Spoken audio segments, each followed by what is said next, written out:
Així veurem que tenim un altre rasclet, com antes hem dit, este és de ferro. Este rasclet era quan feien margens o el bancal tenia molt de ripio i volien llevar-li-lo perquè el treball fos més eficaç després llaurant o cavant o rascant. Entonces el ripiet que n'hi havia per damunt es dedicaven a replegar-lo a montonets, posar-lo en cabassos i tirar-lo o bé en algun clot, o bé damunt del marge, o bé per fer gravó, per fer camí, perquè estiguera més dur i no s'estacara. I ja veieu que cada eina anava tinguent el seu tipus de mànec i el seu tipus d'utilitat.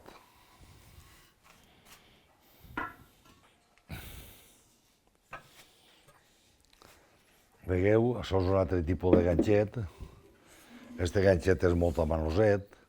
Era per quan les forces eren menys, la persona que el gastava era més manejable. Per acabar el fem, per acabar vorete, per fer cosetes, era més senzillet i no era tan pesat. El podia manejar qualsevol persona. Això, cada un, segons el gust que tenia, el que fèiem és que parlaven en el ferrer i feien una eina feta a mida pel que ells creien. Este ferrament era per agarrar més presa del ripio. Quan el ripio era molt xocotet, al final la deixàvem més plana i a l'arrastrar omplíem més a pressa els cabassos, perquè tenia això com a presa i era tirar-li xina i poar.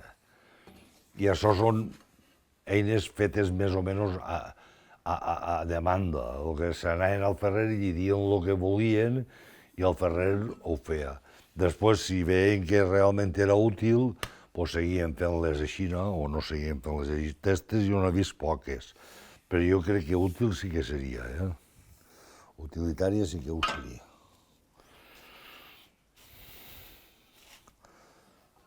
Ara hem vist uns ganxos que tenien 6 pues. Este és de 5. També és pel mateix, pel ripio. Com hem dit ja i hem repetit, cada un agarrava l'eina, arreglo les seues forces, les seues possibilitats i que la feina fora el màxim condidora per arreglo els seus poders. Perquè antes els poders de la persona eren molt importants a l'hora de llogar-se. Quan una persona tenia poders per fer feines certes que eren pesades i dures, com plegar ripio, cavar i similar, aquell que era fortot i d'això, agarraven eines perquè es llogaren més prompte. Això es mirava molt.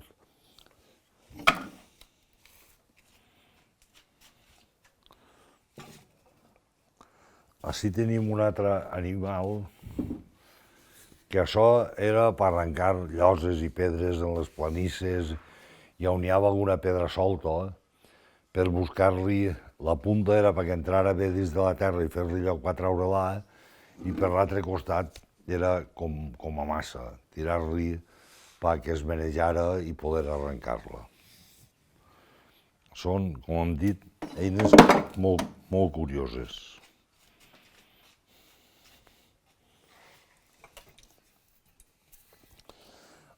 Així, els 36, com veieu, i n'hi ha els de 17. Això també són ganxos per replegar ripio i per omplir fem.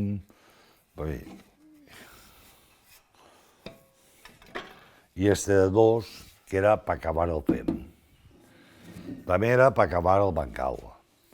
Quan la terra estava una miqueta forta i pesada, que s'havia eixugat massa, l'aixà, al tindre tanta presa, no entrava bé. I entonces el que feien és que ho feien entrar en això i anaven cavant i fent gleva en ganxos, cavant en ganxets. I el fem, perquè podria bé dins de la quadra i que fera les seues fermentacions, el que feien és que trenen l'animal de dins la quadra, el cavaven tot cavat, ben cavat, el banyaven una miqueta perquè podria més. És a dir, si havien tirat aixuts de palla o havien tirat de fulles de carrasquissot o pinotxo o el que fora, dins de la quadra perquè el fem augmentara, li pegaven un acabar quan tenien temps i podien, i aquest acabar feia que el fem tornar a fermentar i no s'assentara tant i es feia tan enllibit. Després, a l'hora de treure-lo, també el tenia més triturat. Era més manejable, més manejador, perquè el fem a voltes l'escampaven i a voltes el clotaven. Si l'havies de clotar, consistia en buscar-li més o menys el lloc apropiat perquè les arrels, per exemple, en una camaes de ceps, entremig de 4 ceps, es feia un clot i s'abocava el capaç de fem dins i es tapava.